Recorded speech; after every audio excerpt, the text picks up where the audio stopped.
We're live. All right, welcome everyone to the School Marketing Show Live. My name is Kristen, and as always, I'm joined by the brilliant Mia, and every week we get together at this time just to talk through, a specific topic that we hear amongst schools and districts on issues that they care about right now. Now, if you weren't with us last episode, we talked about Facebook for schools.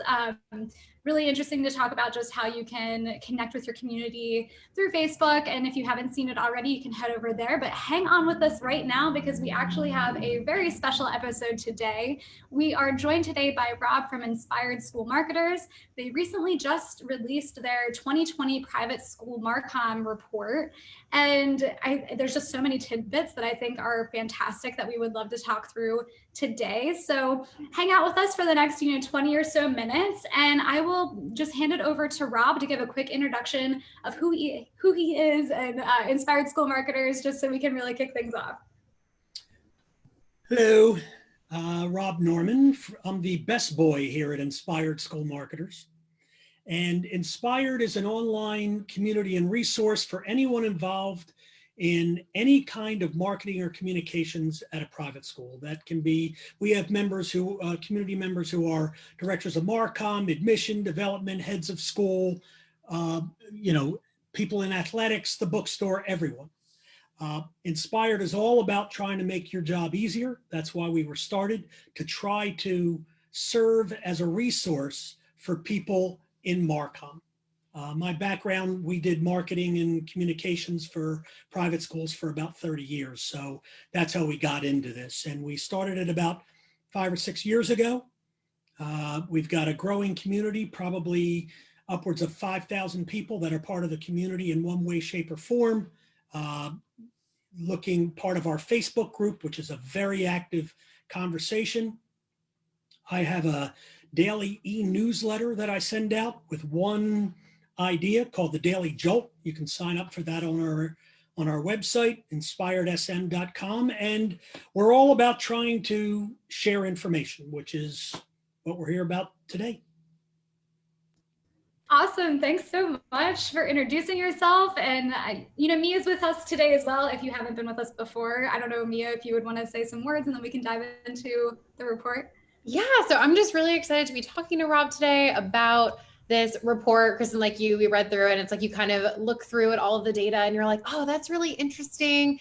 Right before we started the call, I was saying how my favorite part of the entire report is this area where people kind of rate themselves on an area of expertise. And it's kind of interesting to like line up your own expertise. You're like, okay, like that's kind of where I am, but like, ooh, I'm doing better here. And maybe not so much in this category. I'm like on average. So there's a lot of really cool tidbits throughout that entire report. And it looked like it was a ton of work for you guys. So Rob, why don't you just start off by telling us a little bit about the 2020 MarCom survey report for private schools? Sure. This is the third year we've done the survey.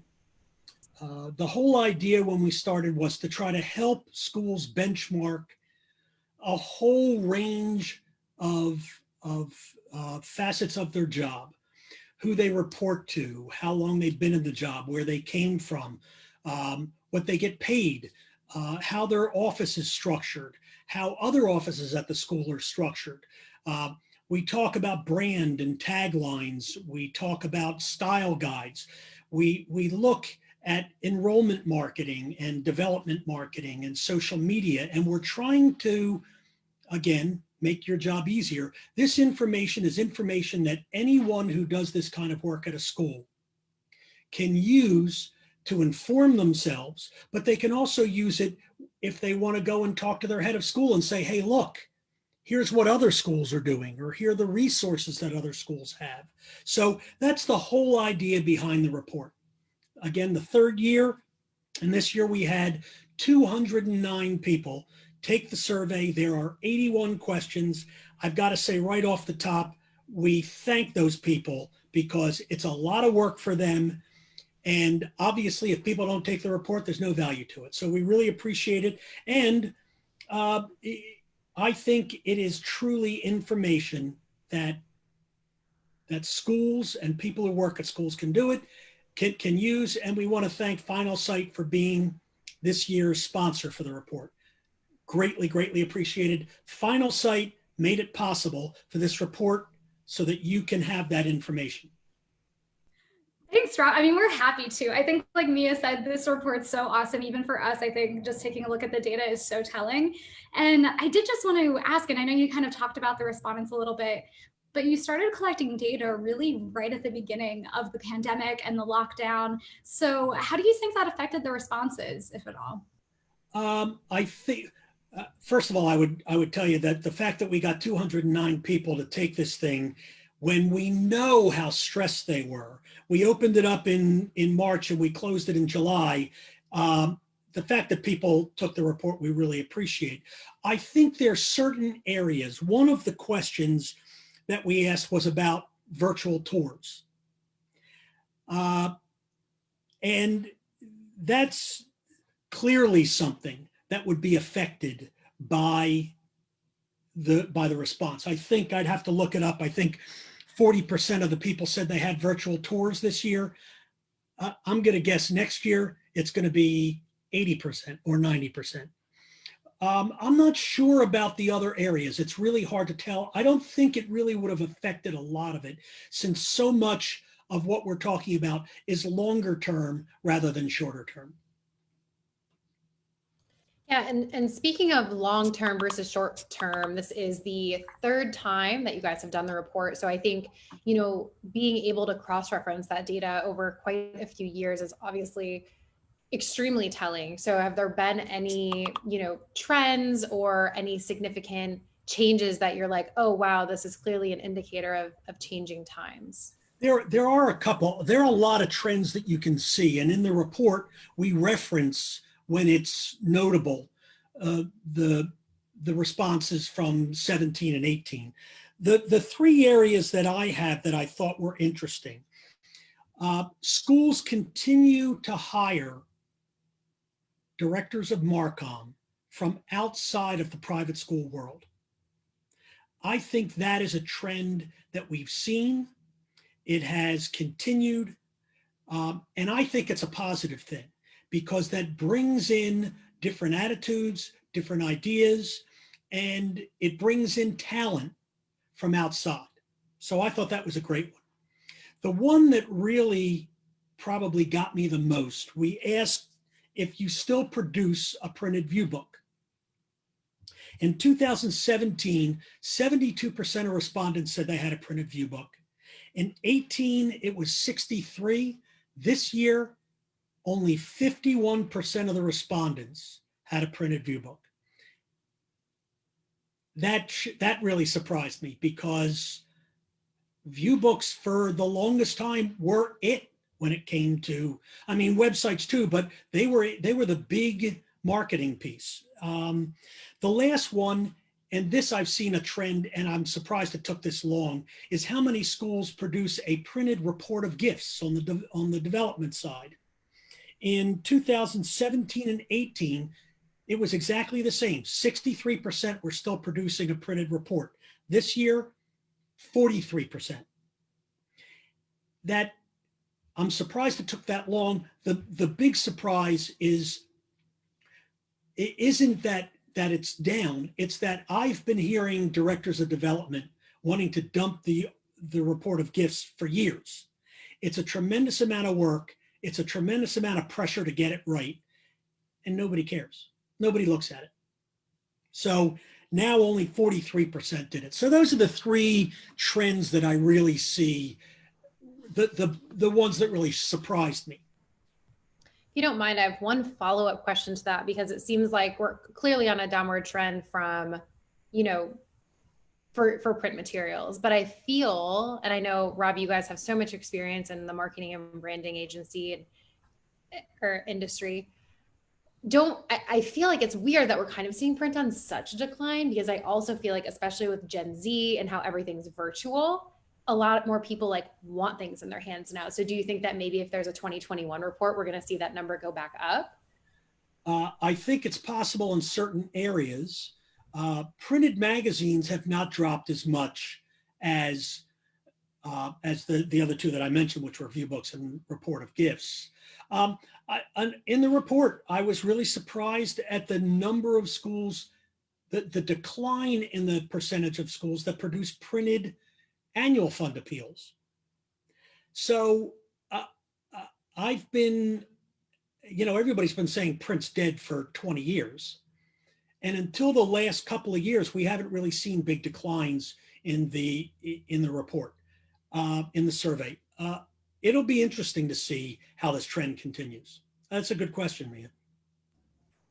That's super interesting. And I think a lot of what you were talking through too is just kind of a testament to how much schools are doing and putting out and collecting, even despite maybe that print piece going down. I did have one question because I feel like this is something we often see a lot even here at Finalsite, and it was just reinforced with the report. Despite it being 2020, a lot of schools are still operating with just a team of one across marketing, admissions, and development, just one-person team or very small teams. Do you think that these schools, who really have so much to do, have why they have such a limited resource in terms of their teams? Do you have any tips for staying sane, maybe? Any thoughts on that end?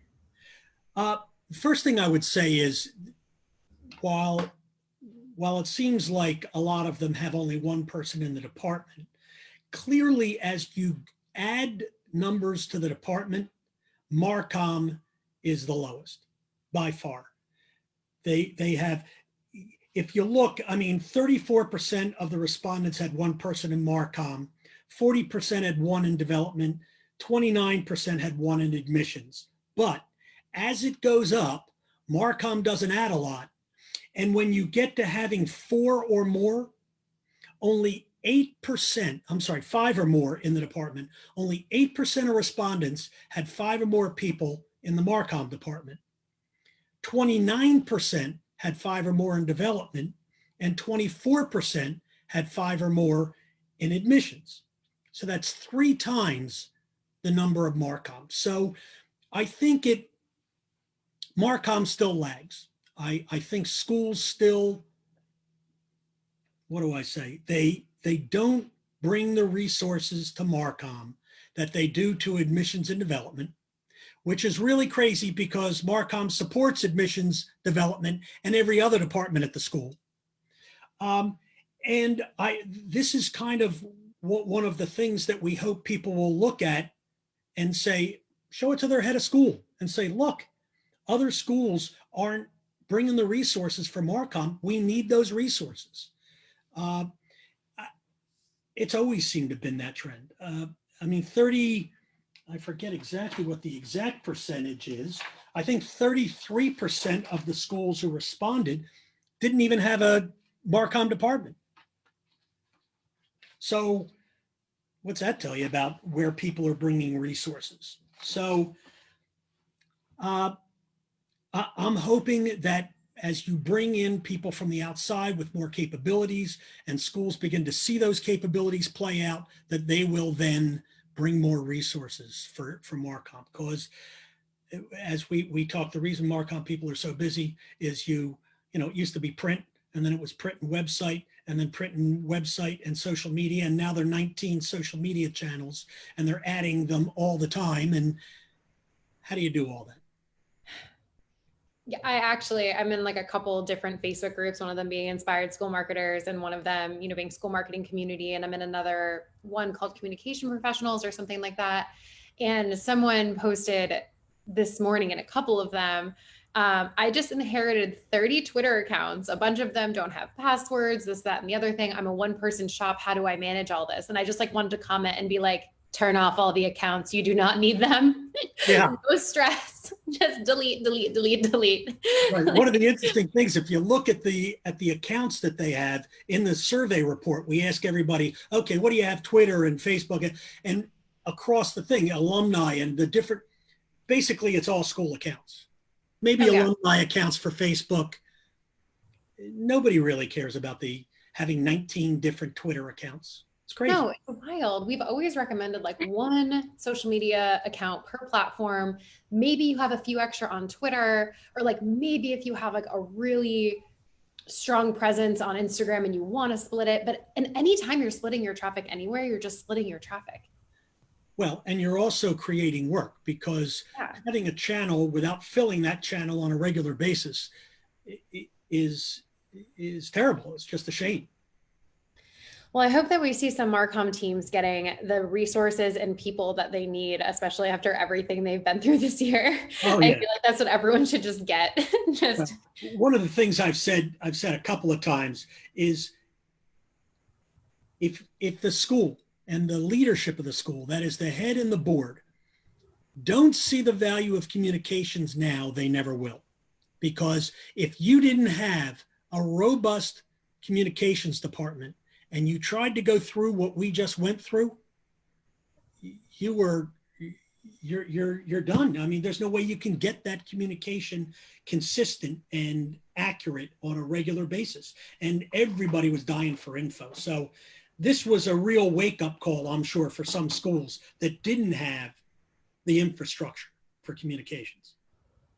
yeah, and I think, what's funny about that statement actually kind of brings me to one of the statistics I found to be super interesting in the report was that 64% of schools don't have a formal retention program in place.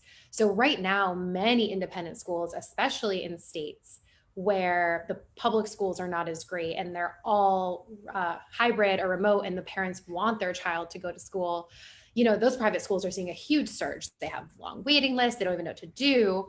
But are those families actually going to stay at the school? Is it kind of just like a 1-year thing? And I don't think, kind of the way that schools might not think ahead about the MarCom team, clearly with 64% of them having no formal plan in place, are maybe not thinking about how to retain all of these new families to keep full enrollment. And I mean, it seems like they should. I mean, where would a school even start with that when they're already, having a small team? And Yeah. where should they start? I think focusing on retention is a relatively new focus for schools. Uh, I think there's a very simple place to start, and you start with customer service. Now, we don't like to consider our families at schools customers, but they are. And you need to be focused on service. I did a podcast, which you can get on our website, with a woman named Michelle Gantz, who was at the Watershed School in Boulder, Colorado. Her title was the Chief Experience Officer. And she was functioning not just for existing families, not just for prospective families, but for anyone involved in the community, including faculty. If you start with the experience of being a member of your community and do everything you can to make that experience positive, I think it's a great way to start. Most of the schools that we've spoken to have a committee they put together. In the report, we ask, and it's typically led by someone in admissions, and they should focus on everything, not just retaining existing families. Focus on the experience of being a member of that community, one piece of which will affect retention of families. But if you take care of the experience, the retention, a lot of it takes care of itself. Great point. I think too, it's such a good point to talk about experience. And I feel like it was a really good segue into a question that I had.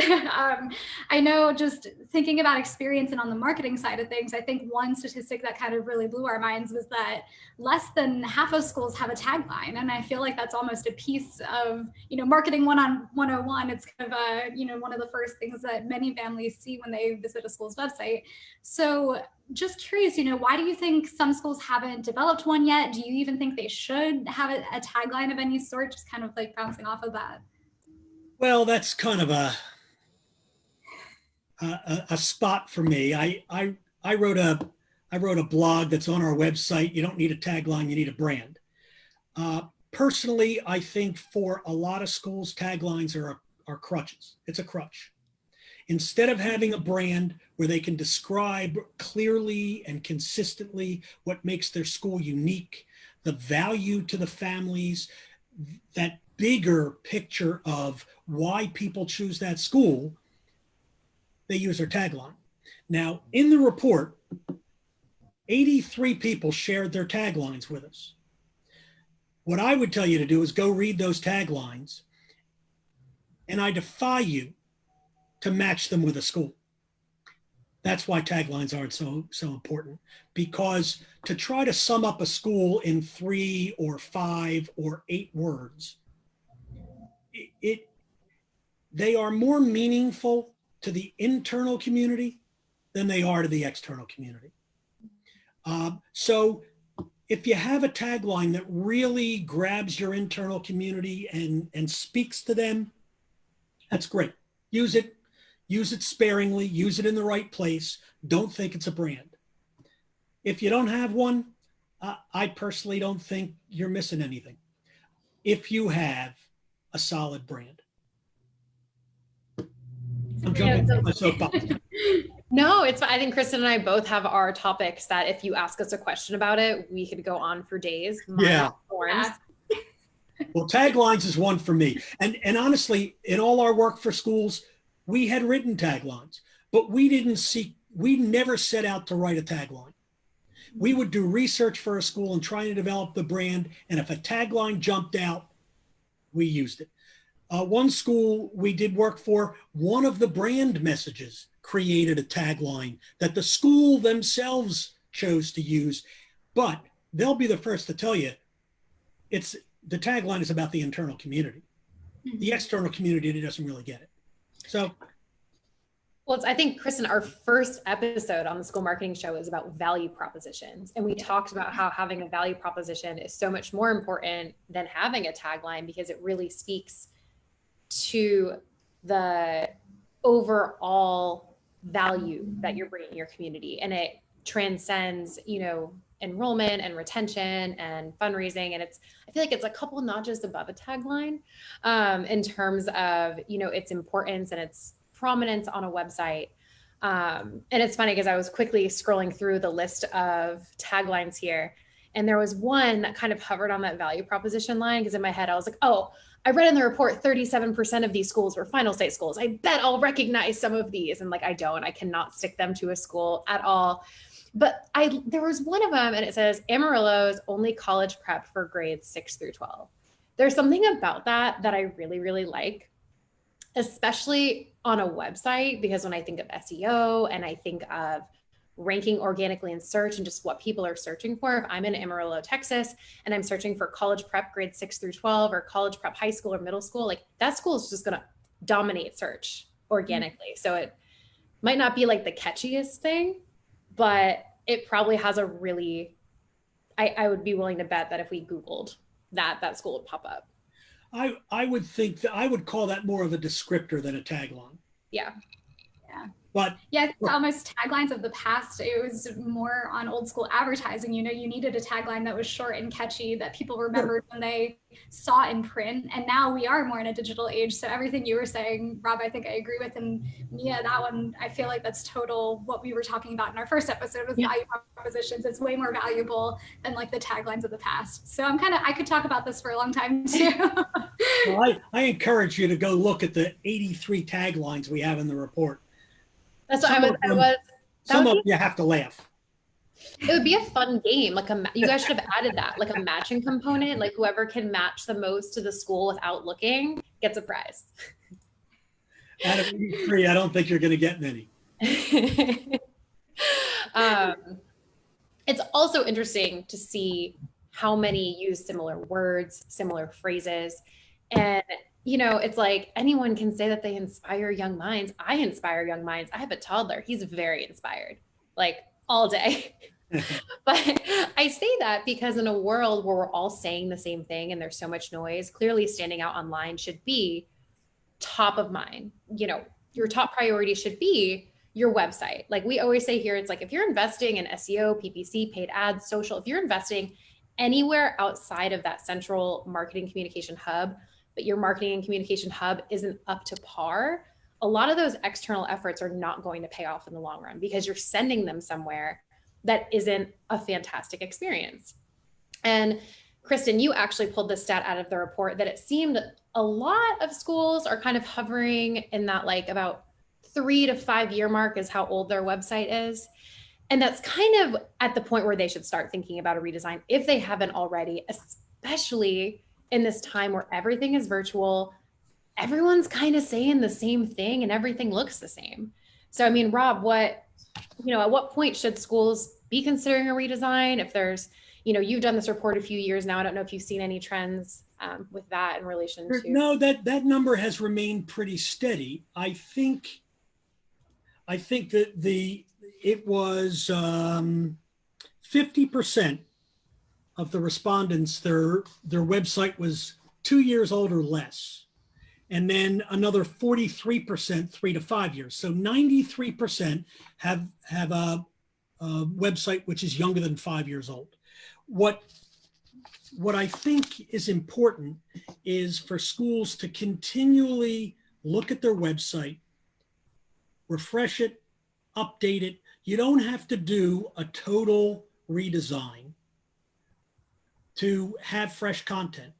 But what's important, and this is along the lines of the customer experience, you need to put it in your mind when you go to look at your website once a month, use an unindoctrinated thinking and say, okay, I've never been to my school before. What am I going to see? Can I find what I'm looking for? And is the information interesting? Is it well presented? Is it fresh? Does it inspire? Is it compelling? That's what you really need to do. Continually update your site. And then, every 2 or 3 years, get ready to do the whole thing over. The technology changes so much that you want to be technologically up to date. I think that's a big part of it. I think one of the biggest changes, like we've seen at least here at Finalsite, is kind of like the language of responsive versus mobile first. So back in, I think 2012, we launched our first responsive website, and it was like, oh my gosh, it works on mobile. And now it's like, that's not necessarily enough, because everything works on mobile, but it has to be like designed for mobile and designed for that mobile experience. And like understanding that, like if you have, let's say you have a page on your website that's 2 columns and you have a ton of content on your left and a ton of content on the right, but you like structured it thinking like, okay, they're reading left to right. I want all this to be next to each other. It's not going to be. And then all of a sudden that like image that you wanted them to see first and foremost is all the way at the bottom of that scroll. So it's like, I think that's like the biggest shift, because it's like, I mean, at least in terms of web design, is not just thinking, oh, it works on mobile. Like, okay, of course it's going to, it's 2020. And if it doesn't, call us. But thinking about that mobile first approach, both from the design perspective, working with your website company, but also just as you're building your website, thinking like, okay, if I build my page this way, what are they going to see first? Because a lot of that is in the hands of the unfortunately understaffed MarCom team. Yeah, and that's actually the customer experience piece that I'm talking about. Look at it with fresh eyes. Look at it and say, will someone who does not know all about this school be inspired, be enthusiastic, be able to find where they want to go on both desktop and mobile? Kristen, I know we have a couple questions left here, but I know that you use a really cool tool for the Finalsite website to actually get an understanding of how people are engaging with content, which has actually helped us guide a lot of our changes to make our website better. So Kristen, I don't know if you want to share a little tidbit about that, because I think many of our schools listening might actually find accessing that resource helpful. Crazy Egg, I'm assuming we're talking about. Yeah. So if you are just kind of interested in how families are interacting with your website, here at Finalsite, we use a tool called Crazy Egg. It's all one word, and it just kind of runs some tests so you can see, where are people stopping scrolling on your page. So are they actually seeing content at the bottom of your page? Are they actually clicking, those elements that you think are super out in the open to you, but no one else is maybe finding? You can run these tests on any of your pages. It is a paid service, so there is a cost behind it, but the value you get from it, I feel, is kind of priceless, just because you can't possibly know otherwise if the work you're putting in is actually working and actually resonating. So I personally love it. I know there are some other tools like Hotjar and things like that. I personally like Crazy Egg. I think it has the most tools so far that I've seen out there for it. It's fantastic. It's really interesting. So I'd recommend checking that out. Yeah, that's fascinating. Yeah, I think especially for schools in that 3 to 5 year mark that maybe don't have like the finances or the resources to do a redesign, maybe investing in a tool like that to be able to say like, okay, people clearly are not doing well on this page we need to restructure it, but it also could give a school the, you know, tools they need to go to their head of school or go to their board and say, we need a budget for a new website, because literally no one can find anything and we have video and proof right here. Yeah, there you go. Yeah, without data, it's an opinion. So being able to actually have that data, yeah, absolutely.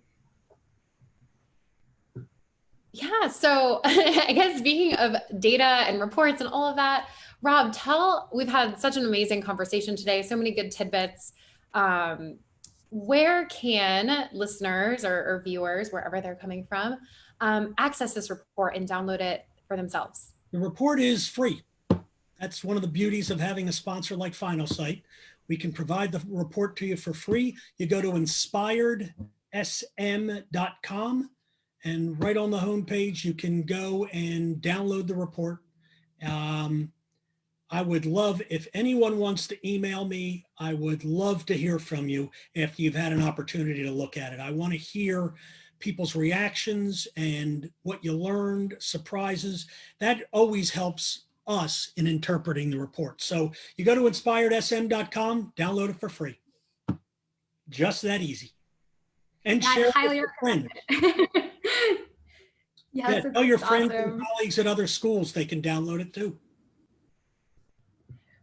Awesome. So I think probably last then too, if you wanted to just talk to us quickly about the Brilliant Awards. The Brilliance Awards. It's a great time of year. We love this time of year. First of all, I get to see hundreds and hundreds of samples from schools, which is always fun. The Brilliance Awards were started to try to bring recognition to the work that's being done by schools in the area of marketing and communications. There are 30 categories.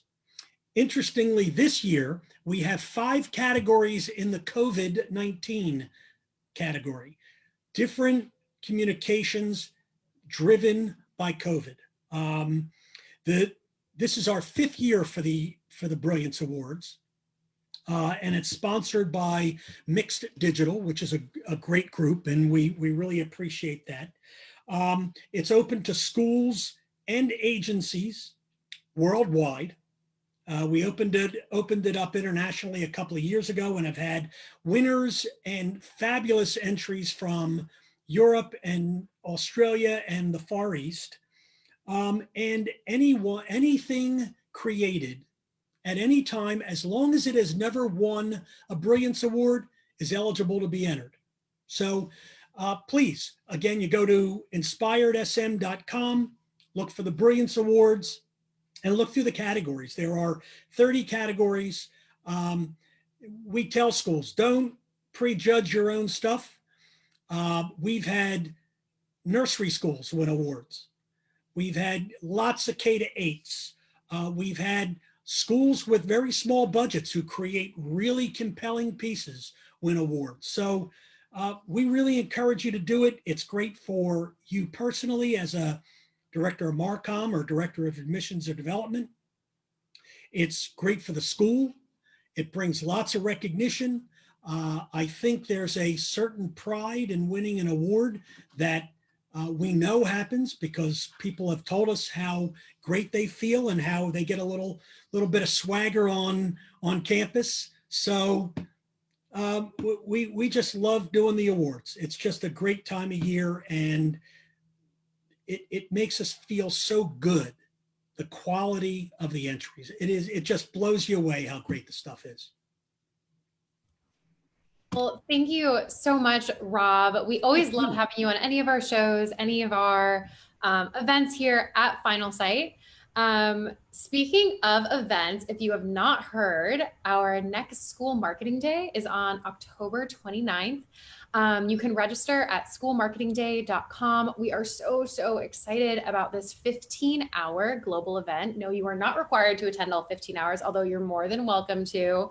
But we're spanning, when we hosted School Marketing Day back in April, we had, more than 4,000 registrants from over 100 countries.